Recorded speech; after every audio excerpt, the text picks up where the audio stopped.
Excella Education Study in USA assured scholarship. Contact 9881 ఎలా అనిపిస్తుంది ఇన్స్టాగ్రామ్లో 1,00,000కు పైగా ఫాలోవర్స్, ఇటు యూట్యూబ్లో 5,00,000కి పైగా ఫాలోవర్స్, అందరూ కూడా అసలు కమెంట్స్లో మిమ్మల్ని ఇంకా ఎంత ఓన్ చేసుకుంటారంటే మా స్నేహ అంటూ ఉంటారు. నిజంగా నేను చెప్పాలి అంటే చిన్న అబ్బాయి కూడా నన్ను గుర్తుపడుతున్నాడు. చిన్న పిల్లలు కూడా ఓకే అక్క మీరు ఛానల్లో వస్తారు కదా, ఎలా అబ్బాయి నేను అనిపిస్తుంది అలాంటి చెప్పకపోయినా కూడా కళ్ళలో నీళ్ళు వస్తాయి. సో అది నిజంగా చెప్పలేనంత ఆనందం అది.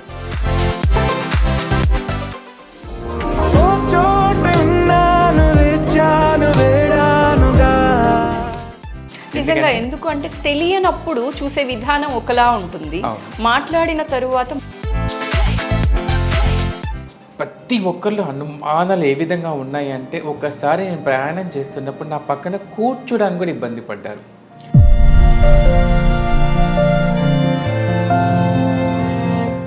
నన్ను అన్నారు కూడా చాలామంది, మిమ్మల్ని చూస్తే నాకు కోపం వచ్చేది ఒకప్పుడు, అమ్మో వీళ్ళ పక్కన నిలబడి నాకు భయం వేసేది నాకు.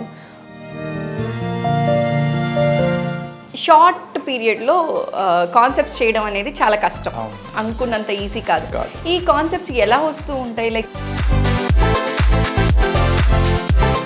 నా ఓన్గా రాసుకున్న స్క్రిప్ట్ అవన్నీ కూడా.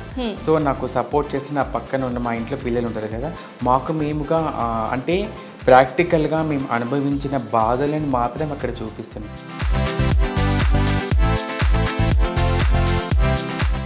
అయితే స్నేహ గారు, మీ చిరునవ్వు వెనక పెయిన్ ఉందా అంటే ఏం చెప్తారు? నిజంగా చెప్పాలి అంటే మనస్ఫూర్తిగా. ప్రతి ఒక్క ట్రాన్స్జెండర్ జీవితంలో మా పైకి కనిపించే చిరునవ్వు వెనుక ప్రతి ఒక్కరికి బాధే ఉంటుంది. ఎందుకంటే కుటుంబాన్ని కాదనుకుని ఈ లైఫ్ లీడ్ చేయాలని.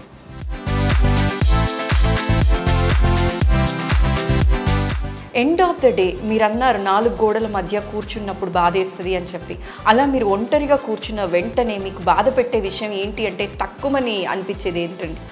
మా అమ్మది నరక యాత్ర అనుభవించాను. మా అమ్మ ప్రాణం అసలు వదలలే. అక్కడ అమ్మ చనిపోయిన తర్వాత నేను ఇక పడిపోయాను అక్కడికి. 3 నెలల దాకా ఇంట్లో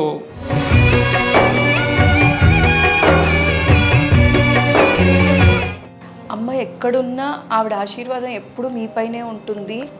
అమ్మ ప్రేమతో అమ్మ ఇప్పటికీ నా పక్కనే ఉంటుంది. ప్రతిరోజు నేను మా అమ్మ ఫోటో చూసుకుంది రాను ఎక్కడికి.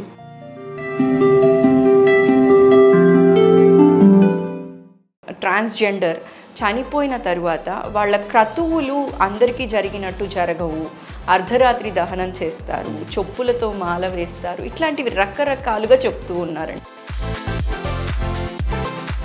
ఒక ఇజ్రా చనిపోయినప్పుడు రాజుల కాలంలో ఎలా తీసుకెళ్లారో మాకు తెలియదు, అది మేము చూడలేదు. సో మీరు ఇప్పుడు అనే మాట కూడా చెప్పులతో కొట్టుకొని తీసుకెళ్తారు, రాత్రిపూట తీసుకెళ్ళవాలనే విషయం కూడా.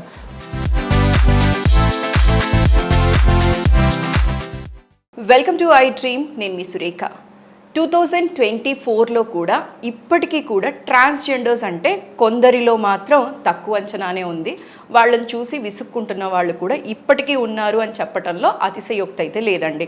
సిగ్నల్స్ దగ్గర భిక్షాటన చేస్తూ ఉంటారనో, లేకపోతే చప్పట్లతో విసిగిస్తారు, రైల్వే స్టేషన్స్లో కావచ్చు, గృహ ప్రవేశాల టైంలో కావచ్చు, పబ్లిక్ని ఇరిటేట్ చేస్తారు అని చెప్పి తక్కువ చూపు చూస్తూ ఉంటారు, చిన్న చూపు చూస్తుంటారని చెప్పడంలో అతిశయోక్తి లేదు. అయితే ఈ కమ్యూనిటీ పైన రెస్పెక్ట్ పెరగాలి అంటే అదే కమ్యూనిటీ నుంచి కొందరు 4 అడుగులు ముందుకేసి ఓ 10 అడుగులు పైకి ఎదిగి అందరితో శబాష్ అనిపించుకుంటే వాళ్ళు మంచి పేరు తెచ్చుకోవడంతో పాటు ఆ కమ్యూనిటీకి కూడా రెస్పెక్ట్ని అందించిన వాళ్ళే అవుతారు. అలా ఆ కమ్యూనిటీ పైన రెస్పెక్ట్ పెంచేలా తనొక రెస్పెక్టబుల్ పొజిషన్లో ఇన్స్టాగ్రామ్లో కానీ యూట్యూబ్లో కానీ తనకంటూ ఒక సపరేట్ ఫ్యాన్ బేస్ని క్రియేట్ చేసుకొని అందరూ కూడా మా స్నేహ అనిపించుకునే అంత విజయ పథంలో ముందుకెళ్ళిపోతున్నటువంటి స్నేహ వరంగల్ మనతో పాటు ఉన్నారు. వారితో ఇవాళ మాట్లాడి మరిన్ని విషయాలు తెలుసుకొని తన అంతరంగాన్ని బయటపెట్టే ప్రయత్నం ఇవాళ చేస్తాను. Let's start our show. నమస్కారం అండి. నమస్తే అండి. చాలా హ్యాపీగా ఉంది ఇవాళ మీతో మాట్లాడటం. మిమ్మల్ని చూస్తేనే ఒక ప్లెజెంట్ లుక్ అనిపిస్తుందండి. థ్యాంక్ యూ అండి, thank you. Happy to see. ఎప్పుడు మీరు ఇలానే నవ్వుతూ ఉండాలి. సో ఇందాక నేను అన్నట్టుగా ట్రాన్స్జెండర్ అంటే ఇప్పటికీ కూడా కొందరిలో చులకన భావన ఉందనే చెప్పాలండి. అది కాదు కంప్లీట్గా జనరేషన్స్ చేంజ్ అయ్యాయి, ప్రతి ఒక్కళ్ళు కూడా రెస్పెక్ట్ ఇస్తున్నారా అంటే బిగ్ నో. అవునండి. అయితే మీరు మాత్రం ట్రెండ్ సెట్ చేశారండి. మీలాంటి వాళ్ళు చాలామంది ట్రెండ్ సెట్ చేశారు. రెస్పెక్ట్ని మీరు పెంచుకోవటంతో పాటు కమ్యూనిటీకి కూడా ఒక రెస్పెక్టబుల్ పొజిషన్ని అందిస్తున్నారండి. సో ఎలా అనిపిస్తుంది? ఇన్స్టాగ్రామ్లో 1,00,000కు పైగా ఫాలోవర్స్, ఇటు యూట్యూబ్లో 5 lakhsకి పైగా ఫాలోవర్స్, అందరూ కూడా అసలు కమెంట్స్లో మిమ్మల్ని ఇంకా ఎంత ఓన్ చేసుకుంటారంటే మా స్నేహ అంటూ ఉంటారు. సో ఎలా అనిపిస్తూ ఉంది ఇలా విజయ పదంలో ముందుకెళ్ళిపోతూ ఉంటే? ఈ సక్సెస్ అనేది నాకు ఇచ్చింది నా కమ్యూనిటీ మెంబర్స్. ఓకే. ఎందుకంటే మాలో ఉన్న సాంప్రదాయాన్ని, మాలో ఉన్న పద్ధతులని, మాలో ఉన్న ఒక వ్యవస్థ అనేది ఎలా ఉంటుందని చూపించుకోవడానికి ఒక ప్లాట్ఫామ్ కావాలి. ఆ ప్లాట్ఫామ్ ఏంటంటే ఇప్పుడు ఉన్న జనరేషన్కి ఏంటంటే సోషల్ మీడియా. అవునండి. చిన్న పిల్లగాడు కూడా మొబైలే పట్టుకుంటున్నాడు. నిజంగా నేను చెప్పాలి అంటే చిన్న అబ్బాయి కూడా నన్ను గుర్తుపడుతున్నాడు. చిన్న పిల్లలు కూడా అక్క మీరు ఛానల్లో వస్తారు కదా, అబ్బాయి నేను చెప్పకపోయినా కూడా కళ్ళలో నీళ్ళు వస్తాయండి నిజంగా. సో అది నిజంగా చెప్పలేనంత ఆనందం అది. అంటే అదేదో నేను మా గురించి మీకు తెలియచేయాలి, మీరు తెలుసుకోవాలని కాదు. సొసైటీలో మనం ఉంటున్నప్పుడు ప్రతి ఒక్కరం కూడా మన అన్ని రకాల వ్యక్తులతో మనం ఉన్నప్పుడు అన్ని రకాల కూరలు టేస్ట్ ఎలా చేస్తామో మనకు నచ్చినట్టుగా మనం అన్ని చోట్ల ఉంటాం మనము. సో మేము వచ్చేసి మా ఇందాక మీరు చెప్పినట్టుగా బెగ్గింగ్ చేసే చోట కావచ్చు, కానీ సిగ్నల్స్ దగ్గర కానీ అక్కడికి అయినప్పుడు ప్రతి ఒక్కరికి మేము నచ్చాలని రూల్ ఏం లేదు. ఇప్పుడు 5,000 ఒకేలా ఉండవు. జనాలందరి మెంటాలిటీలో కూడా మా పైన కొంతమందికి మంచి ఒపీనియన్ ఉంటుంది. చూడగానే 10 రూపాయలు ఇవ్వాలనిపిస్తుంది కొంతమందికి, గివిలకి ఇచ్చేదంటే 10 రూపాయలు అనిపిస్తుంది కొంతమందికి వీళ్ళతో దీవించుకోవాలని చెప్పి అనిపిస్తుంది కొంతమందికి. రకరకాల మెంటాలిటీతో కలిగిన వ్యక్తులు ఉన్నారు. సో నేను మంచి వ్యక్తులకి ఏం చెప్పినా వాళ్ళకి అర్థమైపోతుంది, తెలుసు మా గురించి. ఎవరైతే మా పైన చెడు అభిప్రాయంతో ఉన్నారో వాళ్ళకి మేమేంటో తెలియచేయాలి. ట్రూ. సో నేను అనేది ఏంటంటే చాలా చోట్ల తిరిగాను నేను ఎక్కడికి ఎక్స్ప్లెయిన్ చేయడానికి. సో ఇది కాదు. సో నా స్టడీ వచ్చేసి ఎంఏ సోషాలజీ అయిపోయింది. సో నేను ఏం చేయాలి అన్నా 10 మందికి మా గురించి రిసీవింగ్నెస్ అనేది ఒక ఇంటి ఆడబిడ్డగా మమ్మల్ని స్వీకరించే విధంగా ఉండాలి అనుకున్నాను నేను. సో మా అమ్మ నాకు ఏ విధంగా అయితే నేర్పించిందో ఆ పరంగా నేను వెళ్తున్నాను ఇప్పటికీ కూడా. సో అందులో వెళ్తున్నప్పుడు నేను ఛానల్ ఫస్ట్ పెట్టి ఒకసారి ఆపేశాను. నాకు తెలీదు అంటే ఎలా ముందుకెళ్ళాలి, ఎలా చెయ్యాలి అని చెప్పేసి అనేసి. అప్పుడు వేరే వాళ్ళ సపోర్ట్ తీసుకున్నాను. మన స్వాతి అప్పు అనే వాళ్ళని వాళ్ళు సపోర్ట్ చేశారు. నాకు ఎయిటర్ చైతన్య అంటే ఆ అబ్బాయి కూడా నాకు చెప్పారు ఇట్లా. సో ఇలా ఛానల్ పెడితే ఇవి ఉంటాయి, మరి ఇంత అమౌంట్ అవుతుంది అది ఇది అని చెప్పేసి అన్నారు. మనం క్యాజువల్గా వీడియో రికార్డ్స్ కూడా యూట్యూబ్లో పోస్ట్ చేసుకోవచ్చు, బట్ నాకేంటంటే క్వాలిటీ ఇవ్వాలి. జనాలు ఇప్పుడు ఎవరైతే మేమంటే నచ్చని వాళ్ళు ఉన్నారో, ఇప్పుడు లైక్ ఒక అమ్మాయి అబ్బాయి ఏ వీడియో చేసినా కూడా వీళ్ళది ఇట్లా ఉంటుంది అనేది అందరికీ తెలుసు. కానీ మా గురించి ఒక ప్రత్యేకత అనేది కనిపించాలి. డబ్బు ఖర్చు విషయం అంటే నేను అనుకున్నాను, సో కొంత ఖర్చు కంపల్సరీ పెట్టాలి, తప్పదు. సో నేను చాలామందికి నిజంగా నేను ఫస్ట్ ఒక 6 months 7 months నా పర్సనల్ మనీతో నేను చేశాను అంతా కూడా. ఎందుకంటే నాకు అచీవ్మెంట్ అనేది మనం సాధించేటప్పుడు చాలా ఖర్చు కూడా అవుతుంది. నేను ఆ పరంగా ఏటీఆర్ అబ్బాయితో మాట్లాడుకొని తర్వాత ప్రతి వీడియోకి క్వాలిటీగా చూపించడం కానీ వాస్తవాలను చూపించడం ప్రత్యేకంగా. ఎందుకంటే ప్రతి ఒక్కరిలో అనుమానాలు ఏ విధంగా ఉన్నాయి అంటే, ఒకసారి నేను ప్రయాణం చేస్తున్నప్పుడు నా పక్కన కూర్చోడానికి కూడా ఇబ్బంది పడ్డారు. ఇప్పటికీ ఒక రోజు నేను బస్సులో ప్రయాణం చేస్తున్నాను. ఈ జనరేషన్లో కూడా అలా ఉన్నారు అంటే 1 year కూడా కాలేదు, 1 year అవుతుంది ఆ వీడియో పోస్ట్ చేస్తే. నేను అది యూట్యూబ్లో ఇప్పటికీ దాని కామెంట్స్ వస్తున్నాయి ఇప్పటికీ కూడా. ఒక ఊరికి ప్రయాణం చేస్తుంటే నా పక్కన సీట్ ఖాళీ ఉంది, జనాలంతా నిలబడ్డారు, ఆ పక్కన పట్టుకున్నారు. నిజంగా నేను అప్పుడు అసలు నేను ఏం మాట్లాడాలో నాకు అర్థం కాలేదు. క్యాజువల్గా వీడియో తీసి చెప్పాను అందరికీ. సో చూస్తున్నారు కదా, అక్కడి నుంచి కదా క్రౌడ్ ఇంతలా ఉంది కానీ నా పక్కన మాత్రం ఎవరు కూర్చోవట్లేదు అని చెప్పేసి అని పెట్టాను. చాలామంది రిసీవింగ్ ఇచ్చారు నాకు, మీకు మేము ఉన్నాం, వాళ్ళు చులకనగా చూడకండి, అలా చెయ్యకండి వాళ్ళని అని చెప్పేసి అని. ఇంకా దాంతోపాటు నాకు అనిపించింది ఇంకా తెలిసింది చాలా ఉందని చెప్పేసి మా సర్జరీస్ గురించి కానీ ప్రతి ఒక్కటి దాని గురించి ఎక్స్ప్లెయిన్ చేస్తే ఎవరైతే మమ్మల్ని చెడుగా అనుకునే వాళ్ళు ఉన్నారో అందులో కొంతవరకు మార్పు వచ్చింది నా అభిప్రాయం. నిజంగా ఎందుకు అంటే తెలియనప్పుడు చూసే విధానం ఒకలా ఉంటుంది, మాట్లాడిన తరువాత మారే వాళ్ళు కూడా ఉంటారండి. సో నన్ను అన్నారు కూడా చాలామంది, మిమ్మల్ని చూస్తే నాకు కోపం వచ్చేది ఒకప్పుడు, అమ్మో వీళ్ళ పక్కన నిలబడి కూడా నాకు భయం వేసేది. నాకు ఒక హయ్యర్ పొజిషన్లో ఉన్న అమ్మాయి, వాళ్ళు చాలా ఎడ్యుకేట్, చాలా కొంచెం ఉన్నవాళ్ళు, వాళ్ళ ఫంక్షన్కి మేము వెళ్తాం కదా శుభకార్యాలకి, మేము వెళ్ళినప్పుడు అంత పెళ్లి కొడుకు పక్కన ఉన్న అమ్మాయి వరకు వచ్చి అక్క అని హక్ చేసుకుంది అక్కడ నన్ను. రియల్లీ నిజంగా చెప్తున్నాను, అంతమంది చూస్తున్నారు నిజంగా.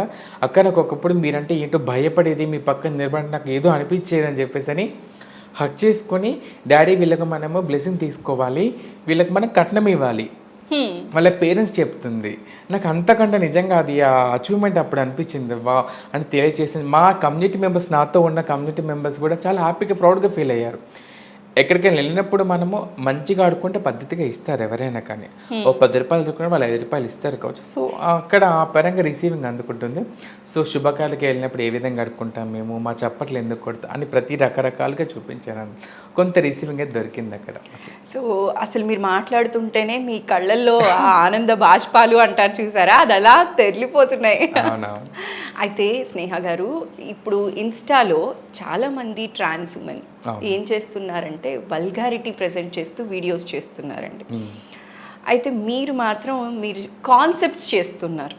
ఏదో చేసామంటే చేసాం, పోస్ట్ చేసామంటే చేసాం అన్నట్టు కాకుండా షార్ట్ పీరియడ్లో కాన్సెప్ట్స్ చేయడం అనేది చాలా కష్టం, అనుకున్నంత ఈజీ కాదు. ఈ కాన్సెప్ట్స్ ఎలా వస్తూ ఉంటాయి? లైక్ ఏదైనా బ్యాక్గ్రౌండ్ వర్క్ చేసి రియాలిటీ నుంచి తీసుకొస్తున్నారా, లేకపోతే ఇవన్నీ ఆలోచించి రాస్తున్నవా, ఎవరైనా టీం ఉన్నారా, ఏంటి అంటే ఏం చెప్తారు? నాకు వచ్చేసి టీం అనే వాళ్ళు ఎవరు లేరు. ఓకే, నా ఓన్గా రాసుకున్న స్క్రిప్ట్ అవన్నీ కూడా.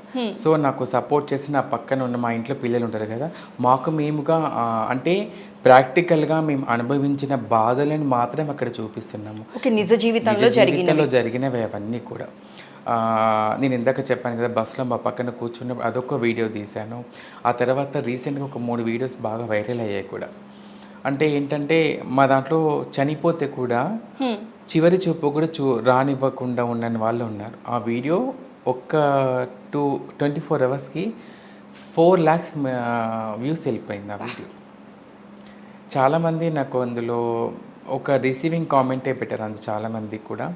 ప్రతి ఒక్క వీడియో కూడా, నేను ప్రతి ఒక్క షార్ట్ వీడియో కానీ అండ్ లెంత్ వీడియో ఏదైనా కూడా మాకు వెనక జరిగే ఏవైతే జరుగుతున్నాయో అవన్నీ ప్రాక్టికల్గా చూపిస్తున్నాను నేను. ఎందుకు అంటే చాలామంది మా కమ్యూనిటీ మెంబర్స్ కూడా అన్నారు నన్ను, ఎందుకు అలా చూపిస్తున్నావు అందరికీ, మన గురించి చెప్పడం అవసరమా అందరికీ, ఎందుకు అలా చూపించడము, ఈ సొసైటీ మనల్ని ఏం ఉద్ధరిస్తుంది, మనల్ని వాళ్ళకు చూపించాల్సిన అవసరం ఉండేది, మనం ఎంత మంచి చేసిన వాళ్ళు అదే అంటారని చెప్పేసి అందరు. అరే ఎందుకు అలా అనుకుంటాం మనము? 10 మంది చోట 10 మందిలో మార్పు, ఇద్దరులోనే మార్పు వస్తుంది కదా. ఆ 8 మంది నేర్పిస్తారేమో, తర్వాత టైం పడుతుంది ఏదైనా. ఒకప్పుడు మనల్ని చూసి ఊరు బయట నుంచే వీళ్ళు మనతో ఉండకూడదు అనుకున్న వాళ్ళు ఈరోజు వాళ్ళ ఇళ్ళలో కూడా ఆహ్వానిస్తున్నారు. దానికి ఇన్ని సంవత్సరాలు పట్టింది, దీనికి కొంత సమయం పడుతుంది మనకు. సో ఆ విధంగా మేము ఎక్స్ప్లెయిన్ చేస్తున్నాం. ప్రతి ఒక్క కాన్సెప్ట్ కూడా మా నిజ జీవితంలో తీసుకున్నవి అన్నీ కూడా. ఓకే, సో ఇట్లనే మీరు బోల్డ్ అని కాన్సెప్ట్స్ చేస్తూ రావాలి, అందరికీ నిజాలనేవి తెలియచేయాలని కోరుకుంటున్నానండి. అయితే స్నేహ గారిని చూసిన వెంటనే ఒక ప్లెజెంట్ లుక్ కనిపిస్తుంది, ఎప్పుడు ఆ చిరునవ్వు అనేది అలా ఉంటుందన్నమాట. అవతల వాళ్ళు ఎవరైనా స్ట్రెస్ఫుల్గా ఉన్నా కూడా కొంచెం రిలాక్స్డ్గా కనిపిస్తుంది, ఇందాక నేను షో స్టార్ట్ చేయకముందు చెప్పినట్టుగా.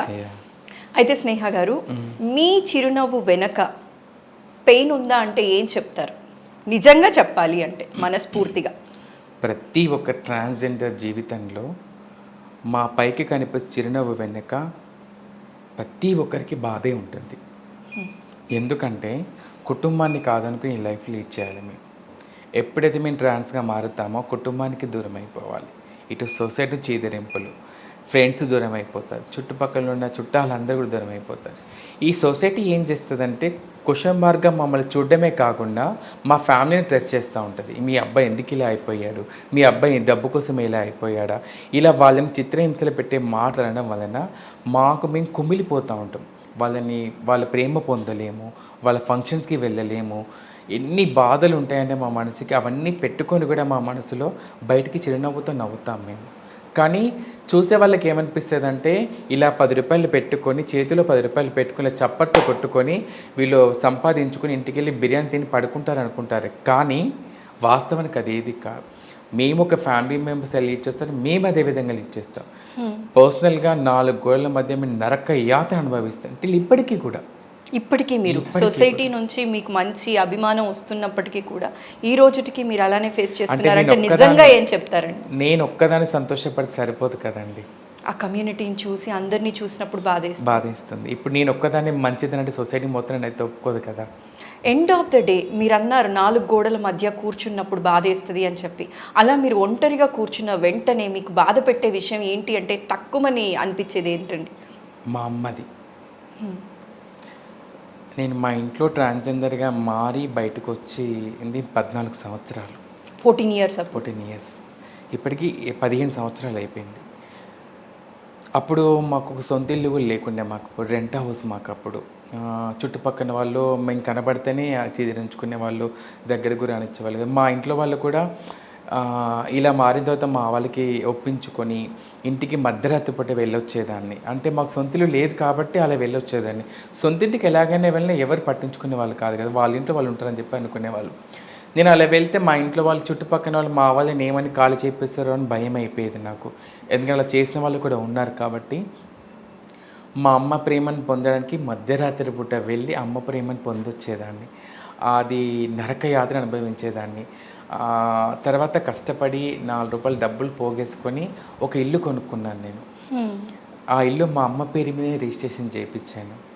చేయించిన తర్వాత అప్పుడు అనుకున్నాను నేను మా అమ్మతో హ్యాపీగా ఇక్కడ నుంచి నేను ఏదైతే పొందలేని ప్రేమ, ఇన్ని సంవత్సరాలు పొందని ప్రేమ ఇక్కడ నుంచి హ్యాపీగా పొందొచ్చు, మా అమ్మతో హ్యాపీగా లీడ్ చేయొచ్చు అనుకున్నాను. ఇల్లు మా అమ్మ పేరు మీద మా అమ్మని తీసుకెళ్ళి రిజిస్ట్రేషన్ అవి తీసుకెళ్ళి తన ఇష్టంగా తనకి ఇల్లు చూపించాను. ఎక్కడ నీకు నచ్చితే అక్కడే తీసుకోమ్మా అని చెప్పేసి అని ఒక 40 ఇల్లు చూసాము. తనకు నచ్చిన ఇల్లే తీసుకున్నాము. మా తమ్ముడు డబ్బులు కొంత సాయం చేశాను నాకు. మా తమ్ముడు, మా చెల్లి, మా నాన్న, నేను అందరం కలిసి వెళ్ళి ఇల్లు రిజిస్ట్రేషన్ చేసి మా అమ్మ చేతిలో కాగితాలు పెట్టి కాళ్ళు మొక్కాను. అప్పటికి మా అమ్మ హెల్త్ బాగాలేకుండే. ఓకే.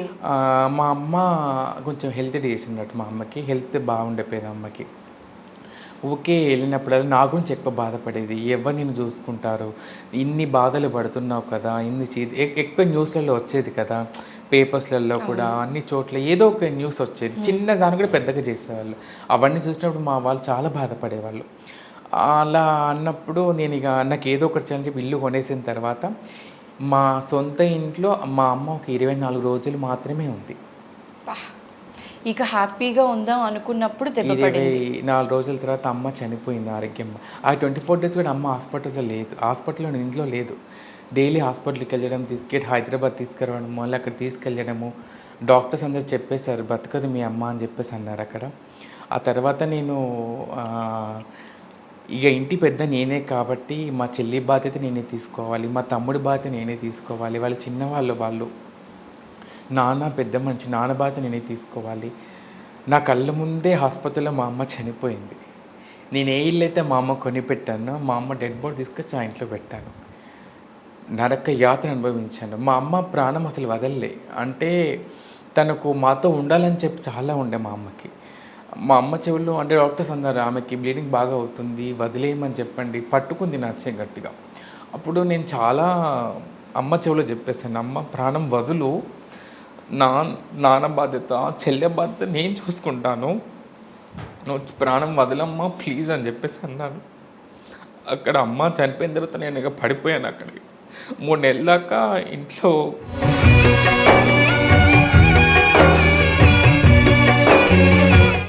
అమ్మ ఎక్కడున్నా ఆవిడ ఆశీర్వాదం ఎప్పుడు మీపైనే ఉంటుంది. మీరు ఇలా బాధపడడం అమ్మ ఎక్కడున్నా ఆవిడ చూడలేరు. Please control. అంటే చాలా మంది ఏమనుకుంటారంటే మేము చెప్పడం ఈజీ, ఇది చెప్పడం ఈజీ, ప్రతి ఒక్కరికి అక్కడ పెయిన్ పడ్డం మీకే తెలుస్తుంది, అది బాధ ఏంటి బాధ అనిపించే వాళ్ళకి తెలుస్తుంది. అమ్మ ప్రేమతోని అమ్మ ఇప్పటికీ నా పక్కనే ఉంటుంది. ప్రతిరోజు నేను మా అమ్మ ఫోటో చూసుకుంది రాను ఎక్కడికి. అండ్ నేను ఇలా ట్రాన్స్జెండర్గా ఉండి మా తమ్ముడి పెళ్ళి చేశాను, మా చెల్లె పెళ్ళి చేశాను. నేను మా చెల్లికి పిల్లలు పుడితే వాళ్ళ పురుడుగు నేనే చేశాను. ఒక తల్లి స్థానంలో వాళ్ళకు ఉన్నాను నేను. చాలామంది అనుకుంటారు కుటుంబాలు మమ్మల్ని ఆదరించక ఆలోచిస్తారు, కానీ ఒక్కసారి మాకు అవకాశం ఇస్తే ఆ కుటుంబ బాధ్యత కూడా మాదే అనుకుంటాం మేము. ఎందుకంటే అవన్నీ నేను చూస్తున్నా, నేను నాకు బాధ్యత అదంతా కూడా.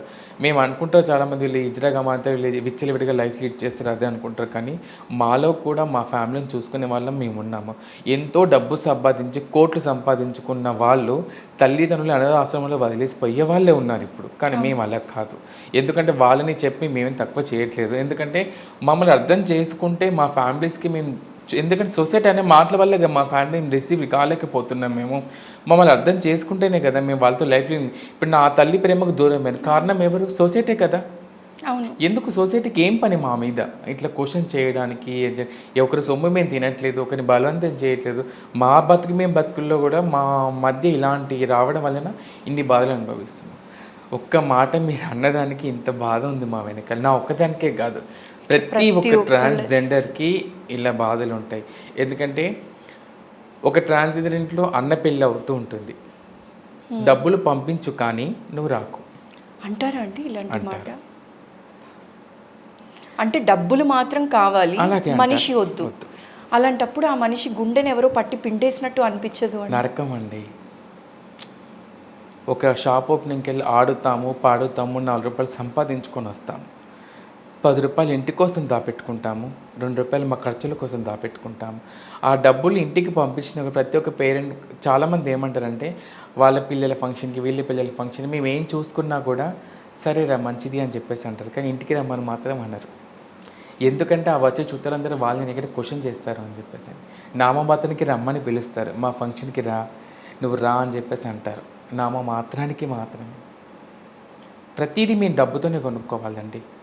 కుటుంబం ప్రేమ డబ్బుతోనే కొనుక్కోవాలి, అన్నదమ్ముల ప్రేమ డబ్బుతోనే కొనుక్కోవాలి, చివరికి మమ్మల్ని ప్రేమించేవాడి ప్రేమ కూడా మేము డబ్బుతోనే కొనుక్కోవాలి. కానీ బయట ప్రేమ ఎవరికి తెలియదు ఇవంతా కూడా. మా వెనక చీకటి గదుల్లో బతుకుతున్న మా వెనక కథ చాలా ఉంటుంది. ఇది అందరికీ తెలియచేయాలనే ప్రయత్నంతో నేను ఈ ఛానల్ ప్రారంభించాను. అయితే మీరు చాలా మంచి థాట్తో ముందుకు వెళ్తున్నారండి. మీరు ఎప్పుడూ కూడా నిజంగా నవ్వుతూ ఉండాలి. మీ మనసులో ఎంత బాధ ఉందో ఆ బాధ అంతా రోజు రోజుకి అలా వెళ్ళిపోవాలని మనస్ఫూర్తిగా కోరుకుంటున్నానండి. తప్పకుండా. అయితే స్నేహ గారు, మీరు ఇందాక అన్నారు ఫ్యామిలీ రెస్పాన్సిబిలిటీస్ అన్నీ మీరు తీసుకొని మీ తమ్ముడు కోసం చెల్లె కోసం అన్ని బాధ్యతలు చేశారు కదా. ఒక మాట అడుగుతానండి స్ట్రైట్గా. కొన్నిసార్లు బాధ్యతలు ఫుల్ఫిల్ చేయాలి అనే ఆలోచన వచ్చినప్పుడు మనకి నచ్చినా నచ్చకపోయినా కొన్ని పనులు చేస్తాం. ఎందుకు అంటే అక్కడ బాధ్యత గుర్తొస్తుంది. అలా ఇప్పటికీ అబ్బా ఈ పని ఓన్లీ బాధ్యత కోసం మాత్రమే చేశాను అనిపించే లాంటిది ఏదైనా ఉందా అంటే ఏం చెప్తారు? నాది చెప్పమని నా ట్రాన్స్ కమ్యూనిటీ వ్యక్తి. మీది మాత్రమే. నేను బెగ్గింగ్కి వెళ్ళేదాన్ని, ట్రైన్లలో భిక్షతనే చేసేదాన్ని ఒకప్పుడు. ఓకే. నేను ఇంత స్టడీ ఎంఏ సోషాలజీ అయినా కూడా నేను ట్రైన్లలో భిక్షతనే చేసాను. ఎందుకంటే నాకు ఎలాంటి జీవన వృత్తి లేదు ఇక్కడ. ఎంఏ సోషాలజీ చదువుకున్నాను. ఎంఏ సోషల్ చదువుతున్నప్పుడు భిక్షాటన చేశాను. అది ఓన్లీ రెస్పాన్సిబిలిటీ కోసం మాత్రమే, నా కుటుంబ బాధ్యత కోసమే. ఎందుకంటే నాకు జాబ్ చేద్దామని ఇదే హైదరాబాద్కి ట్రైనింగ్ కూడా వచ్చాను. ట్రైనింగ్ ఇచ్చారు, జాబ్ ఆపర్చునిటీ కోసం అడిగితే వాళ్ళు ఫస్ట్ అన్ని సర్టిఫికేట్స్ అన్నీ చూశారు, ఓకే అన్నారు. తర్వాత ఏమన్నారంటే ఓ మీరు ట్రాన్స్జెండర్ కదండి, కస్టమర్స్ ఏమని రిసీవ్ చేసుకుంటారో, లైక్ ఇది కొత్త కదా ఇప్పుడు మూవ్ ఆన్ అవుతుందో లేదో అని వాళ్ళు మమ్మల్ని క్వశ్చన్ మార్క్ చేసేవాళ్ళు. ఎక్కడ ఆధారం లేదు నాకు. నేను నా వృత్తి ఏంటి ఇప్పుడు? బెగ్గింగ్ చేయాల్సిందే, కంపల్సరీ బెగ్గింగ్ చేయాల్సిందే. తప్పక ట్రైన్లలో భిక్షాటన చేసి డబ్బు సంపాదించుకుందాన్ని. ఓకే స్నేహ గారు, ఇప్పుడు మీరు ఒక స్టాండ్ తీసుకొని ముందుకు వెళ్తూ ఉన్నారు. సో ఇప్పుడు మీ కమ్యూనిటీ కోసం మీరు ఏం చేస్తూ ఉంటారు? ఎలాంటి వర్క్స్ అనేవి చేస్తూ ఉంటారు? సోషల్ యాక్టివిటీస్ చేస్తూ ఉంటాను. ఎక్కడైతే మాకు వివక్షత ఎదురవుతుందో సో ఆ ప్లేస్లలో అవేర్నెస్ తీసుకురావడం, లైక్ అంటే హెల్త్ డిపార్ట్మెంట్ పరంగా కానీ, ఇప్పుడు మీడియా అవేర్నెస్ ప్రోగ్రామ్స్ కానీ ఇవి ఉంటాయి కదా ఇక్కడ. సో లైక్ ఇప్పుడు గవర్నమెంట్ డిపార్ట్మెంట్ కానీ వాళ్ళ చోట్ల వాళ్ళందరికీ మా పైన అవగాహన తక్కువగా ఉంది. సో వాళ్ళందరికీ అవగాహన తీసుకొచ్చే విషయంలో మేము ఒక లైక్ అవేర్నెస్ ప్రోగ్రామ్స్ అని చేయడము అలాంటివి చేస్తూ ఉంటాము. లైక్ ఇప్పుడు ఇన్స్టాగ్రామ్ కానీ యూట్యూబ్లో ఇలాంటివి కూడా అవేర్నెస్ ప్రోగ్రామ్స్ చేస్తూ ఉంటాం. సో ఇలాంటివి చేస్తూ కమ్యూనిటీకి సపోర్ట్ చేస్తూ ఉంటారు. అయితే స్నేహ గారు, రీసెంట్గా అంకిత వెడ్డింగ్ చూశారు. సో ఆ పెళ్లి మీద మీ అభిప్రాయం ఏంటి? మీకు ఎలా అనిపించింది? తన మ్యారేజ్ చూసినప్పుడు? ఫస్ట్ ఆఫ్ ఆల్ అంకిత రాజ్ వాళ్ళకి కంగ్రాచులేషన్ చెప్పాలి. నిజంగా వాళ్ళిద్దరి జంట వల్ల చాలామంది కొన్ని కపుల్స్ బయటకు వచ్చాయి. ఓకే. కానీ ఇంకా ఎక్కడ మాకు వెళ్తీ ఉంది. ఎందుకంటే చాలామంది అబ్బాయిలు మా దగ్గరికి వచ్చేవాళ్ళు కేవలం మా దగ్గర సుఖం కోసము, డబ్బు కోసం వచ్చే వాళ్ళే ఉన్నారు. పెళ్లి కోసం ప్రాక్టికల్ పెళ్లి కోసం వచ్చేవాళ్ళు చాలా తక్కువ. ఇలా బయటకు వచ్చే ఇద్దరు ముగ్గురికి మాత్రమే. ఇంకా మమ్మల్ని లోపల చీకటి గదుల్లో మమ్మల్ని నరకం చూపించే అబ్బాయిలు చాలామంది ఉన్నారు. మాకు మనసు ఉంటుంది. ఇప్పుడు మాది అమ్మాయి మనసు. ఇప్పుడు వాళ్ళు ఎలా ప్రేమించుకొని పెళ్లి చేసుకున్నారో, సో మాకు అలా ప్రేమించి పెళ్లి చేసుకొని మాకు ఉంటుంది. అక్కడ అబ్బాయి తప్పు అనాలో మాకు అర్థం కావట్లేదు, సొసైటీ తప్పు అర్థం కావట్లేదు, మాకు అర్థం కావట్లేదు. ఇప్పుడు ఇందులో మంచి అబ్బాయిలు ఉన్నారు, చెడ్డవాళ్ళు ఉన్నారు. కొంతమంది మా దగ్గర డబ్బు కోసం వచ్చి సుఖం తీసుకొని మా దగ్గర అన్నీ వాడుకొని వదిలేసిపోయే వాళ్ళు కొంతమంది ఉన్నారు. మా దగ్గర ట్రూ లవ్ దొరుకుతుంది, వీళ్ళ దగ్గరికి రావాలి, వీళ్ళని ప్రేమించాలని వచ్చే వాళ్ళు కూడా మా దగ్గరికి ఉన్నారు. అలా వచ్చే వాళ్ళని సొసైటీ పుషప్ చేస్తుంది. ఓకే. ఎందుకు అంటే కుటుంబం క్వశ్చన్ మార్క్ చేస్తుంది. ట్రాన్స్జెండర్ని పెళ్లి చేసుకుంటే కుటుంబం దగ్గరికి రానేది అబ్బాయిని. ఓకే. సొసైటీ ఏమంటుందంటే గా కొజ్జోడు దొరికిందిరా నీకు పెళ్లి చేసుకుని అమ్మాయిలు కరవరా నీకు అని చెప్పేసి అని అంటారు. వాని ఫ్రెండ్స్ ఫస్ట్ ఆఫ్ ఆల్ ఏమంటారంటే అరే నీకు ఎక్కడ దొరకలేదరా నువ్వు ఈ కొజ్జోలం పట్టుకుని పెళ్లి చేసుకున్నావు, ఇలా క్వశ్చన్ చేయడం వల్ల ఆ అబ్బాయి మనసులో ఒక నాటుకుపోతుంది. ఆయనకు రిసీవింగ్ దొరకదు బయట. సో మనసులో బలంగా ఒక గాయం అయిపోతుంది ఆ అబ్బాయికి. సో మాతో లైఫ్లో లేడు కదా అబ్బాయి. సో ఇలాంటి వాళ్ళు కూడా ఉన్నారు ఇట్లా. సో మెయిన్గా మేము అబ్బాయి ప్రేమ పొందలేకపోవడానికి కారణము సొసైటీ, వాళ్ళ ఫ్యామిలీ, వాళ్ళ బంధువులు, వాళ్ళ ఫ్రెండ్స్ వీళ్ళే. అసలు వాళ్ళు కనుక యాక్సెప్టెన్స్, ఈ సొసైటీ కనుక యాక్సెప్టెన్స్ కనుక చేసి కనుక ఉంటే మేము కూడా లైఫ్లో లీడ్ చేయాలని హ్యాపీగా ఉంటుంది. అయితే మాకు సొసైటీతో మాకు సంబంధం లేదు అసలు. అబ్బాయి ప్రేమ మాకు కావాలనుకున్నాం, కానీ అబ్బాయికి కుటుంబం అనేది ఒకటి ఉంటుంది కదా. సో అట్లా. సో మీరు అన్నారు అబ్బాయికి ఒక కుటుంబం ఉంటుంది కదా అని చెప్పి. ఒకళ్ళని మనస్ఫూర్తిగా ఇష్టపడిన తరువాత వీళ్ళతో జీవితం వస్తుందేమో అని ఆశతో ఉంటారు. ఎందుకంటే ఆల్రెడీ ప్రేమకి కరువై ఉంటారు. ఆ ప్రేమ కావాలి అని చెప్పి ఒకళ్ళని మనస్ఫూర్తిగా దగ్గరికి తీసుకున్న తరువాత ఫ్యామిలీ కోసమో ఇంకొకటో చెప్పి దూరం అయిపోయినప్పుడు ఆల్రెడీ బాధ ఉన్న వాళ్ళకి సడన్గా ఒక హ్యాపీనెస్ షార్ట్ టైంలో కనిపించి మళ్ళీ దూరం అయిపోయినప్పుడు మనసుని ఎలా డీల్ చేస్తారు? ఇలా మోసపోయాము అని చెప్పి బాధపడాలా, లేకపోతే మళ్ళీ తప్పుదారులలోకి వెళ్ళిపోవాలా ప్రేమను వెతుక్కుంటూ? ఇలాంటి ఇన్సిడెంట్స్ చూస్తూ ఉంటారు కదా, మీరు కూడా ప్రాక్టికల్గా ఎక్స్పీరియన్స్ చూస్తున్నాను. ప్రాక్టికల్గా మీరు కూడా మీ వాళ్ళలో చాలా మందిలో చూసి ఉంటారు. సో అలాంటప్పుడు ఎలా అనిపిస్తుందండి? అసలు ప్రేమ మీదే నమ్మకం పోతుందా? ప్రేమ మీద నమ్మకం కాదండి, ట్రాన్స్జెండర్ ప్రేమలో నిజమైన ప్రేమ ఉంటుంది. ఒక్కసారి ప్రేమిస్తే ప్రాణం పోయేంతవరకు అతనే మా సర్వస్వం అనుకుంటాం. మా దగ్గర ట్రూ లవ్ అనేది ఉంటుంది. ఎందుకంటే కల్మషం లేని ప్రేమ అంటే మాదే అండి. అది నేను ఎక్కడని చెప్పగలుగుతాను. ఒక అబ్బాయిని ప్రేమించామంటే మేము అందరినీ చూడం, మంచి మనసుని చూస్తాం, మమ్మల్ని ప్రేమగా చూసుకుందా లేదా చూస్తాం. ఒకేసారి ఆ అబ్బాయి మమ్మల్ని వదిలేసి వెళ్ళిపోతాండు ఈ సొసైటీకి అన్నిటికీ భయపడినప్పుడు మా ప్రాణం పోతుంది, నరక యాతన అనుభవిస్తాం. చనిపోయిన వాళ్ళు కూడా ఉన్నారు. చిన్న ఏజ్ వాళ్ళు, అంటే 25, 30లో ఉన్న ఏజ్ పిల్లలు కూడా చాలామంది చనిపోయారు. ప్రేమించి ఆ ప్రేమ దక్కలేదు అని చెప్పి ట్రాన్స్జెండర్స్ సూసైడ్ చేసుకొని చనిపోయిన వాళ్ళు ఉన్నారు. మేమందరం ఒక ఇన్సిడెంట్ ఏం జరిగిందంటే మేమందరం కలిసి మాట్లాడాము ఆ అమ్మాయితో. ఆ అబ్బాయి మళ్ళీ వస్తాలే, ఉంటాలే, నువ్వేం బాధపడుకో అది ఇదని చెప్పాము. ఓకే. సో మేము చెప్పాము, మార్నింగ్ లేసేవరకు తను మందు దాటి చనిపోయింది. తనలో గట్టిగా పేరుకుపోయింది. తన లోపల బాధ మేము చూడలేం కదా, మాటలు 10 సమాధానం చెప్పి కూర్చోబెడతాం, చనిపోయింది తను.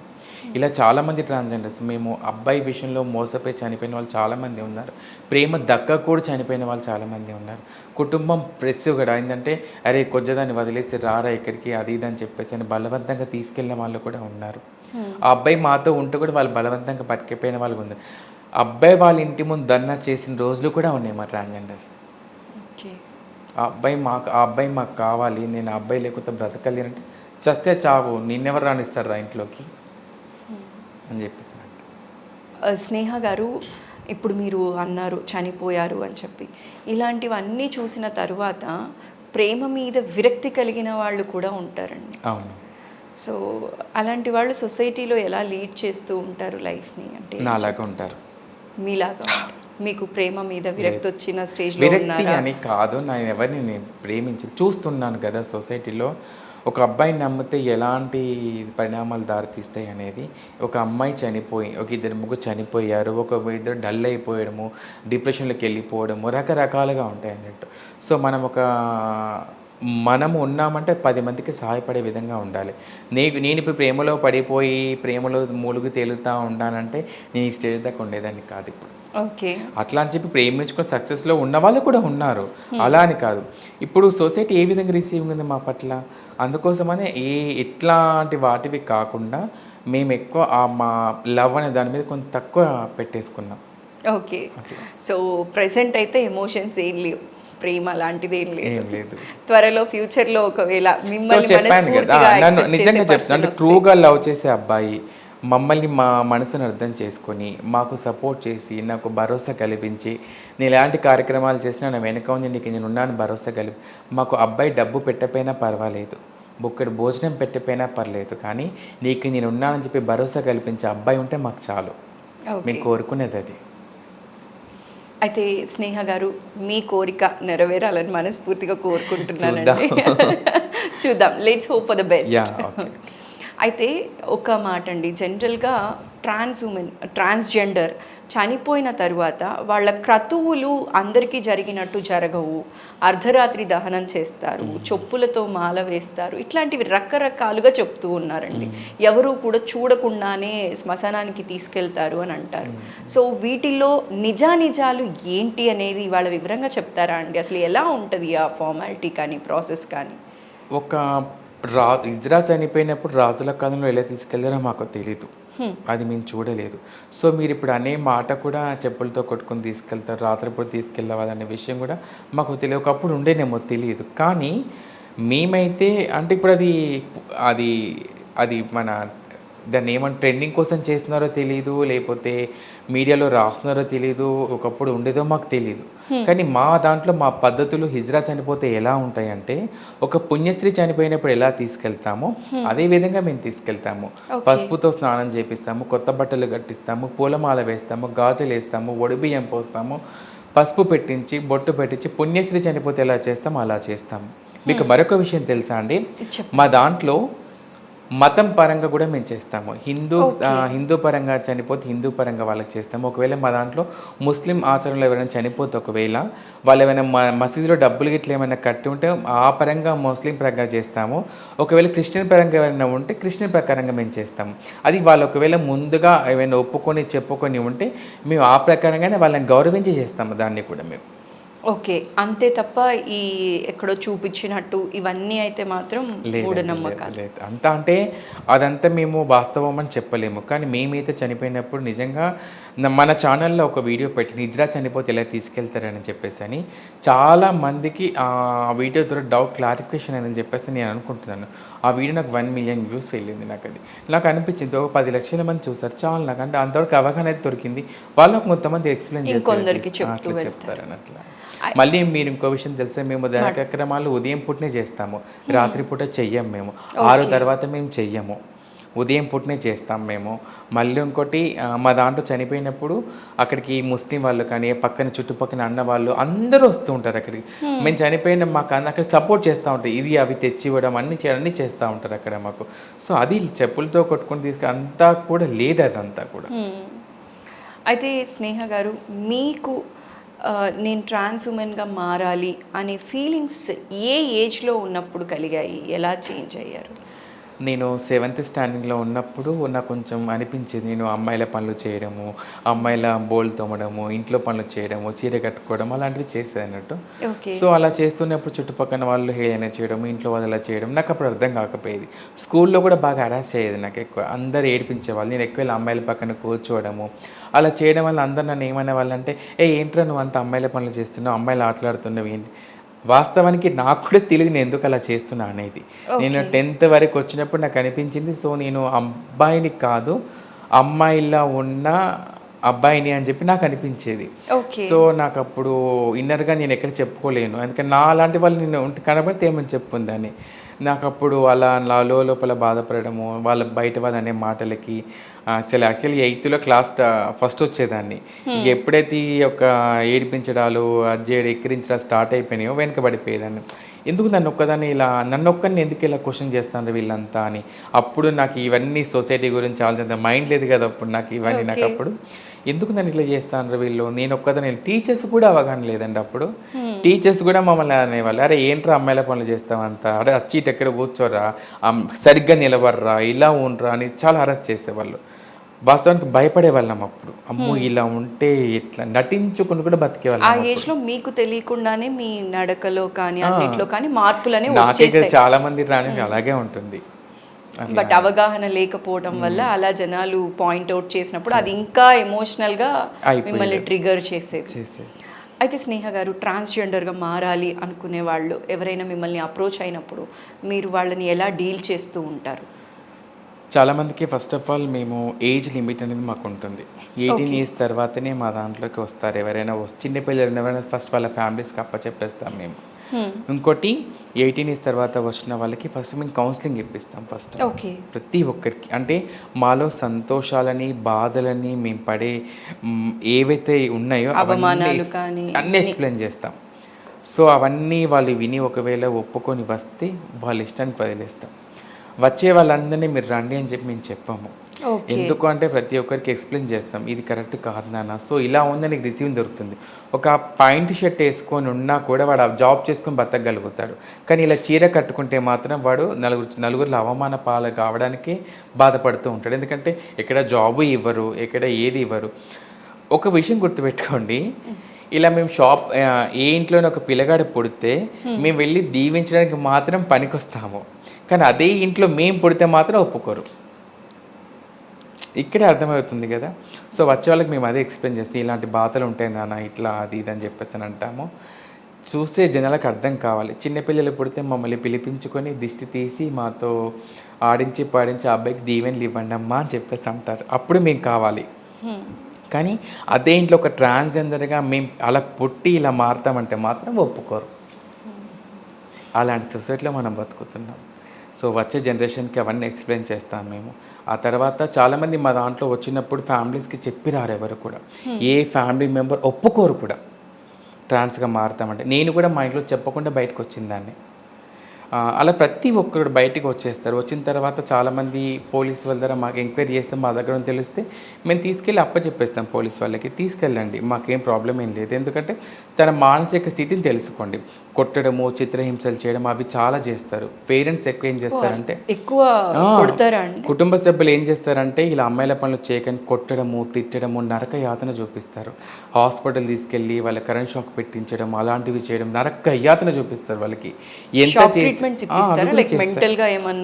అలా అయిందా లేకపోతే ఏమన్నా అని చెప్పేసి అని అలా కూడా వాళ్ళు చేంజెస్ అస్సలు కారు. వాళ్ళు డాక్టర్స్ కూడా చెప్పేస్తారు, అమ్మ వీళ్ళలో ఉన్న హార్మోన్స్ బ్యాలెన్స్ వల్ల ఇలా అవుతారు. కానీ అంటే వాళ్ళు అర్థం చేసుకోరు. వాళ్ళకి కావాల్సింది ఏంటి, మా కొడుకు అబ్బాయిలాగానే ఉండాలి అంతే అని చెప్పేసి అనుకుంటారు. కానీ నేను ప్రతి ఒక్క ఫ్యామిలీ మెంబర్స్కి పేరెంట్స్కి ఒకటే మాట చెప్తున్నాను, ఒక అబ్బాయిని చీర కట్టుకోమంటే ఎవరు కట్టుకోరు. ఒక అబ్బాయిని వచ్చి నువ్వు చీర కట్టుకొని మాతో పాటు ఎవరు ఉండరు. హార్మోన్స్ ఇన్బ్యాలెన్స్ వల్ల హావభావాలు, అమ్మాయిల హావభావాలు ఉండి హార్మోన్స్తో జీన్స్ ప్రాబ్లం ఇలా అయ్యే వాళ్ళు మాత్రం ఇలా ఉంటారు. సో వాళ్ళని అర్థం చేసుకొని వాళ్ళ ఇష్టానుసారంగా వాళ్ళకి సపోర్ట్ చేస్తే వాళ్ళు అచీవ్మెంట్ సాధించగలుగుతారు. లేకపోతే వాళ్ళ కుటుంబానికి దూరం అవ్వడం ఇలాంటివన్నీ జరుగుతూ ఉంటాయి. కాబట్టి మేము ప్రతి ఒక్క పేరెంట్స్కి అదే మేము కౌన్సిలింగ్ ఇస్తాం. ఓకే. అయితే స్నేహ గారు, మీరు చాలా ఇనిషియల్గా ఆపర్చునిటీస్ కోసం ట్రై చేశారు. మూవీస్లో కానీ, సీరియల్స్లో కానీ, టీవీలో కానీ రకరకాలుగా ట్రై చేశారు కదా. అప్పుడు మిమ్మల్ని జనాలు ఎలా రిసీవ్ చేసుకున్నారు? అప్పటికి ఇప్పటికి ఏం చేంజెస్ వచ్చాయంటే ఏం చెప్తారు? ఒకప్పుడు సినిమాలలో మమ్మల్ని అవకాశాలకి ఒకప్పుడు మమ్మల్ని సినిమాలలో ఎలా చూపించారంటే మేము కనబడగానే ఒక చెక్క మ్యూజిక్ వేసేవాళ్ళు. 0.5 గడొస్తానరా, చెక్క గడొస్తానరా అని మమ్మల్ని చూపించేవాళ్ళు. సో వాళ్ళకి కూడా మా పైన రిసీవింగ్ పెరిగింది కొంత. ఇప్పుడు మా క్యారెక్టర్స్ తీసుకున్నారు, లైక్ కాంచన మూవీ, ఓం భీమ్ బుష్ ఇప్పుడు సినిమా కొత్తగా వచ్చింది ఒకటి, గే కపుల్ లవ్ స్టోరీ అదొకటి. సో రకరకాల స్టోరీస్ రావడం వలన జనాలు రిసీవ్ చేసుకుంటున్నారు, వీళ్ళల్లో కూడా ఇలాంటి వాళ్ళు ఉంటారు అది ఇది అని చెప్పేసి. సో ఫిలిం ఇండస్ట్రీ వాళ్ళు కూడా మాకు సంబంధించిన క్యారెక్టర్ మేము దీవించే క్యారెక్టర్స్ కానీ అండ్ అంటే ఒక అక్కడ నవ్వించే సందర్భం ఉన్నా కూడా మా గెటప్ అదంతా కూడా పద్ధతిగా వేస్తున్నారు అక్కడ మమ్మల్ని. హేళన చేయక కాకుండా నవ్వుకునే విధంగా అది అలా ఉంటే పర్వాలేదు, హేళన చేసే విధంగా ఉంటే బాధ అనిపిస్తుంది.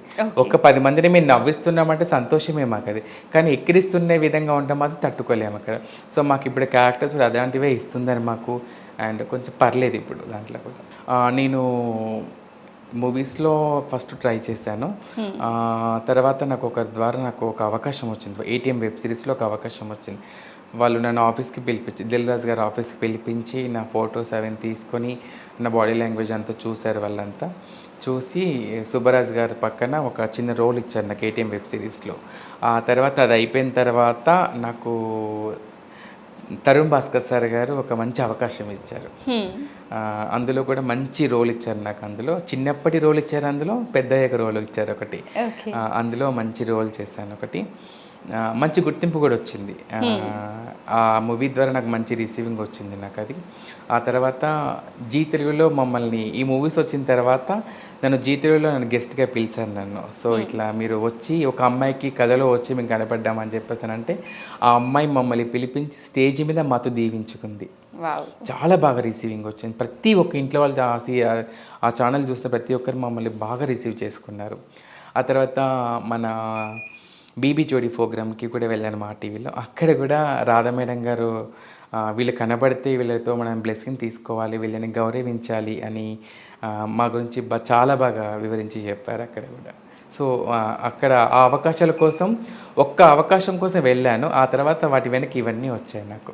ఓకే, ఒక అవకాశాన్ని తర్వాత అవకాశాల పైన అవకాశాలు, ఇక మీరు వెనక్కి తిరిగి చూడకుండా ఇలాంటి అవకాశాలు ఎప్పుడు మిమ్మల్ని వెతుక్కుంటూ రావాలని ఒకటైతే రావాలని కోరుకుంటున్నాను. ఒక విషయం ఏంటంటే హీరో విజయ్ దేవరకొండ గారు లాక్డౌన్ సిచ్యువేషన్లో మాకు చాలామందికి ఫుడ్ మేము ప్రతి ఒక్కరికి లాక్డౌన్ చేసేసారు, అందరి ఇంటి వరకే పరిమితం అయిపోయారు. సో మేము కూడా మా రోజువారీ భిక్షాటన రోజు వెళ్ళి అడగచ్చుకుంటేనే మాకు సంపాదన ఉండేది. మాకు సడన్గా క్లోజ్ చేసేసారు, మాకు ఫుడ్కు డబ్బులు లేకపోవడము, ఇంటి రెంట్కి డబ్బులు లేకపోవడం, ఇబ్బందిగా ఫీల్ అయిపోయాము. అప్పుడు చాలామంది చాలా రకాల ఫుడ్ కోసం వెతులాడుకున్నాము, ఏ పూట ఎవరు భోజనం పెడతారా మాకని. సో అప్పుడు నేను సోషల్ మీడియాలో కొంచెం యాక్టివ్గా ఉండేదాన్ని. అప్పుడు నేను గూగుల్లో సెర్చ్ చేసిన ఎన్ని ఫౌండర్ ఎవరైనా హెల్ప్ చేసే వాళ్ళు ఉంటారా లేదా అని లేకని ట్రై చేశాను. విజయ్ దేవరకొండ ఫౌండేషన్ అని నాకు కింద కనబడ్డది, ఒక క్లిక్ చేశాను. అందులో గ్రాసరీస్ ఇస్తున్నామని చెప్పేసి అనగా అది క్లిక్ చేశాను. ఈరోజు హీరో విజయ్ దేవరకొండ ఫౌండేషన్ కూడా ఉందా అనుకున్నాను. నాకు తెలియదు నాకు అది. అంటే ఒక హీరో ఇలాంటి వాళ్ళు చేస్తారంటే మనం చిరంజీవి గారు కొంతమంది చూసాం మనం. అయితే కింద క్లిక్ చేసిన తర్వాత అందులో ఒక ఫామ్ ఇచ్చారు. అందులో నేము, మన జెండర్ మేల్ ఫీమేల్ ఉంది. నేను జెండర్ దాంట్లో కింద రాశాను, జెండర్లో ఫీమేల్ అని పెట్టేసి కింద డిస్క్రిప్షన్ రాయమంది దేనికోసం నువ్వు గ్రాస్ అడుగుతున్నావు అని చెప్పేసాను. నా పేరు స్నేహ, నేను ఒక ట్రాన్స్జెండర్ని, నా రోజువారీ జీవన ఆధారం భిక్షాటన సార్. లాక్డౌన్ వల్ల నేను ఇంటి వరకు పరిమితం అయిపోయాను, నాతో చాలామంది ట్రాన్స్ఫర్ ఇంటి వరకే పరిమితం అయ్యారు. సో మీ నుంచి, మీ ఫౌండేషన్ నుంచి మాకేమైనా అంటే ఫుడ్ పెట్టగలుగుతారా అని అడిగాను. సో అది క్లిక్ చేసి 15 నిమిషాలకి సెండ్ అయిపోయిన 10 నిమిషాలే నాకు కాల్ వచ్చింది ఫౌండేషన్ నుంచి. చెప్పాను ఇట్లా సార్ ఇట్లా సో అండ్ సో నా పేరు స్నేహ ఇట్లా అనగానే మీరు ఇమీడియట్గా షాప్కి వెళ్ళి సరుకులు తీసుకోండి, సరుకులు తీసుకొని ఆ బిల్ మాకు ఫోటో పంపించండి వాట్సాప్లో అన్నారు. వాళ్ళకి ఫోన్పే మేము చేసేస్తామన్నారు. ఎంతమంది ఉన్నారని చెప్పేసి అన్నది. సార్ ఇట్లా 19 మెంబర్స్ దాకా అనగానే సార్ 1 by 1 అప్లై చేయాలన్నారు. అంటే డైరెక్ట్ ఇవ్వమట్లా, మేము అందరికి అప్లై చేయాలని చెప్పేసి అన్నారు. సో మనం చదువుకున్న వాళ్ళకి ఆ టైంలో పక్కన ఉన్న వాళ్ళందరికీ అప్లై చేపిస్తే 19 మందికి సార్ మాకు ఫుడ్ పెట్టారు. హీరో విజయ్ దేవరకొండ సార్ గారు. సార్ కలిస్తే ఒక్కసారి ఇలా థ్యాంక్స్ చెప్పాలని చెప్పేసి నేను అనుకుంటున్నాను అంతే. సో ఈ వీడియో ఆయన దాకా రీచ్ అయ్యి ఖచ్చితంగా మీకు కలిసే అవకాశం రావాలని. అండ్ మీకు ఇంకో విషయం తెలుసా, ఇదే వీడియో నేను ఇన్స్టాలో పోస్ట్ చేస్తే 3 లక్షల పైన లైక్స్ వచ్చాయి నాకు. విజయ్ దేవరకొండ ఫ్యాన్స్ క్లబ్స్ వాళ్ళందరూ నన్ను అడిగారు, అక్క మేము కల్పిస్తాం సార్ అని చెప్పేసి అన్నారు. కల్పించకపోయినా పర్వాలేదు, సార్కి వారికి ఈ విషయం వెళ్తే చాలు అంతే నాకు. ఎందుకంటే థ్యాంక్స్ చెప్పుకునే మనము అవకాశం చూస్తాం కదా, ఒక కృతజ్ఞత అని కృతజ్ఞత భావం. స్నేహ గారు, కృష్ణానగర్ ట్రాన్స్జెండర్ కష్టాలు ఇప్పటికీ ఉన్నాయా అంటే ఏం చెప్తారండి? అంటే మీరు ఇలా అడగలేక మమ్మల్ని అడుగుతున్నారా, లేకపోతే కావాలని క్వశ్చన్ వేసారా? అంటే ప్రతి చోట అడగలేకే అడుగుతున్నాను, కానీ నిజం తెలుసుకోవాలి అనుకుంటున్నామండి. ఎందుకంటే ఇది మేము మీరు అనొచ్చు ఒక కృష్ణ అనే పేరు ఒకటే వాడారు ఇక్కడ మీరు. చాలా చోట్ల ట్రాన్స్జెండర్స్ చాలా చోట్ల మేము బెగ్గింగ్ చేసి చాలా చోట్ల రకరకాల మేము బతుకుతూ ఉంటాం. అది మీ అందరికీ తెలుసు. అవును. సో ఇక్కడ మేము ఈ లైఫ్లో ఎందుకు లీడ్ చేస్తున్నాం, ఇక్కడ సెక్స్ వృత్తి చేయడానికి ఎందుకు ఎన్నుకున్నా అంటే మీరు అనొచ్చు బెగ్గింగ్ చేసుకోవచ్చు కదా, ఎందుకు అలా రెడీ అక్కడ అందరూ ఉంటారు అని చెప్పేసి మీరు అనొచ్చు అక్కడ. ప్రతి ఒక్కరికి అంటే ఇప్పుడు నేను మా ఫ్యామిలీ ఒప్పుకున్నారు కాబట్టి నేను బయటకు వచ్చేసాను. మా ఫ్యామిలీని చూసుకోవాలి, నేను బెగ్గింగ్ చేస్తే అది చేస్తున్నాను. కానీ ఫ్యామిలీస్ ఒప్పుకోలేని వాళ్ళు బయటికి వస్తే కూడా ఇబ్బంది పడే వాళ్ళు ఉంటారు కదా. సో వాళ్ళంతా ఏ వృత్తి చేయలేక సెక్స్ వృత్తి చేయడము, ఆ సెక్స్ వృత్తి చేసేటప్పుడు కూడా ఎన్ని బాధలు అనుభవిస్తారో అన్ని బాధలు అనుభవిస్తారు. మీరు అనుకుంటారు కదా, చాలామంది అందంగా రెడీ అయ్యారు వీళ్ళు, కళ్ళకు కాటుక పెట్టుకున్నారు, లిఫ్టిక్ పెట్టుకుని అందంగా రెడీ ఉన్నారు వీళ్ళు, మా అమ్మాయిల కంటే అందంగా రెడీ అక్కడ నిలబడ్డారు అక్కడ వాళ్ళంతా, ఏంటి వీళ్ళంతా అని చెప్పి మమ్మల్ని చీదరించుకునే వాళ్ళు చాలామంది ఉన్నారు. కానీ అక్కడ మేము పడే బాధలు ఎవరికీ తెలియదు. అక్కడికి వెళ్ళే వాళ్ళం ఎవరు కూడా ఇష్టంతో చెయ్యం. అక్కడ మేము ఏది కూడా మనసు చంపుకొని పొట్టకొట్టు కోసం ఆ వృత్తి అనుకుంటున్నాం. డబ్బు కోసం మాత్రమే, పొట్టకొట్టు కోసమే. ఎందుకంటే బయటికి వెళ్తే ఫ్యామిలీకి తెలిసిపోతాం. అక్కడ మేము ఫ్యామిలీ యాక్సెప్టెన్సీ ఉండదు అక్కడ. ఎవరైనా చూసి ఫ్యామిలీ వస్తే ఆ ఫ్యామిలీ బాధపడము అది చేయడం జరుగుతుంది. ఇప్పుడు అందరూ ఇప్పుడు నేనంటే బెగ్గింగ్కి వెళ్ళగలుగుతాను. ఇప్పుడు నాతో 2-3 ఫ్యామిలీ ఒప్పుకుని వాళ్ళు బయట ఒప్పుకోలేని ఫ్యామిలీ వాళ్ళు ట్రాన్స్జెండర్స్ ఎక్కడ బ్రతకాలి వాళ్ళు? తప్పక వృత్తి అనుకుంటారు. అక్కడ సెక్స్ వృత్తి చేసేటప్పుడు మా వాళ్ళు పడే బాధలు నరక యాతన. ఒకరిని బుక్ చేసుకుంటారు, అక్కడికి వెళ్ళాక 2-3 ఉంటారు, కొట్టడము, చిత్రహింసలు చేయడము, పోయేదే డబ్బు కోసం. అక్కడ వాడు మా డబ్బు గుంజుకోవడము, మళ్ళీ డబ్బు గుంజేసుకుంటారు, వాళ్ళే డబ్బులు గుంజుకోవడము, ఫోన్లు లాగేసుకోవడము. మీరు నమ్మరో, ఈరోజు ఉదయం రెడీ అయ్యి ఈరోజు సాయంత్రం రెడీ అయ్యి మేము బయటికి వెళ్తున్నామంటే తిరిగి ఇంటికి వస్తామో కూడా నమ్మకం ఉండదు మాకు. ప్రాణహాని కూడా ఉంటుందని తెలిసి కూడా పొట్టకూటి కోసం తప్పక వెళ్తున్నారు. ఏం చేద్దాం, తప్పదు కదండి. ఇప్పుడు కావాలని ఎవరు వెళ్ళరు కదా అక్కడికి. ఆ వృత్తిని ఇంతమంది ఇంతే లైఫ్ లీడ్ చేసే వాళ్ళము, అక్కడ కొంతమంది మాత్రం అక్కడ ఎందుకు ఉన్నారో ఎందుకు అర్థం చేసుకోరు. చాలామంది పెద్ద పెద్ద వాళ్ళు వస్తారు మా కాడికి, చూస్తారు. అక్కడ వాళ్ళు ఆ రాత్రంతా మాతో మాత్రం మంచిగా ఉంటారు. ఉదయం మేము బయట కనిపిస్తే మాత్రం మా ముఖం కూడా చూడరు అక్కడ వాళ్ళు. అలాంటి వాళ్ళు కూడా ఉన్నారు. ఎన్నో బాధలు అనుభవిస్తూ, చిత్రహింసలు పడుతూ, నరక యాతన అనుభవిస్తూ ఆ లైఫ్ లీడ్ చేస్తున్నాం. సో అది ఇప్పుడు కొంత తగ్గింది అది కూడా. ఎందుకంటే ఆ బాధలు పడడం కంటే ఏదన్నా ఇదే విధంగా వెళ్తే బాగుంటుంది, ఫ్యామిలీని ఒప్పించుకోవడం, మార్చేయడము, అలా లైఫ్ ఏదైనా బెగ్గింగ్ చేయడం బెటర్ అని చెప్పేసి అందులోకి వెళ్ళి బయటకు వచ్చిన వాళ్ళు కూడా ఉన్నారు. ఓకే, ఒకప్పుడు చాలా ఉండి ఇప్పుడు తగ్గిపోయింది. అయితే స్నేహ గారు, ఇప్పటికీ తగ్గినప్పటికీ కూడా కొంత అయితే ఉంది కదా, ఆ కొంత కూడా పోవాలి అంటే ఎలాంటి మార్పులు వస్తే బాగుంటుందని మీరు అనుకుంటున్నారు? ఇటు సొసైటీ పరంగా కానీ సొసైటీలో గుర్తింపు అనేది రావాలి, అండ్ గవర్నమెంట్ ఎంప్లాయ్మెంట్ అనేది ఇవ్వాలి, రిజర్వేషన్ అనేది కల్పించాలి. అమ్మాయిలకి అబ్బాయిలకి ఏం రిజర్వేషన్ అయితే కల్పిస్తున్నారో అందులో మాకు పర్సంటేజ్ అనేది కల్పించాలి, ముఖ్యంగా విద్యాపరంగా కానీ. ఇలా కల్పిస్తే మా వాళ్ళు చదువుకొని ఏదైనా ఉద్యోగానికి అప్లై చేయడం అలాంటివి జరుగుతూ ఉంటాయి. ఇప్పుడు మేము ఉద్యోగానికి అప్లై చేసామనుకోండి, మా సర్టిఫికేట్స్ మెయిల్ నేమ్ మీద ఉంటాయి. ఎందుకంటే మేము 10th వరకు ఇంటర్కి అబ్బాయిలా చదువుకొని ట్రాన్స్గా మారుతాము. సర్టిఫికేట్స్ ఎలా అబ్బాయిలా నేమ్, అవి చేంజ్ చేసుకోవడానికి టైం పడుతుంది, వాటికి కోర్టులో కేసు చేయడము, రకరకాల ఇబ్బందులు ఉంటాయండి. మా దాంట్లో కూడా అంత ఈజీగా దేనికోసం కూడా పొందలేము. కాబట్టి గవర్నమెంటే మాకు సదుపాయాలు అన్నీ కల్పించాలని చెప్పేసి మేము కోరుకుంటున్నాం.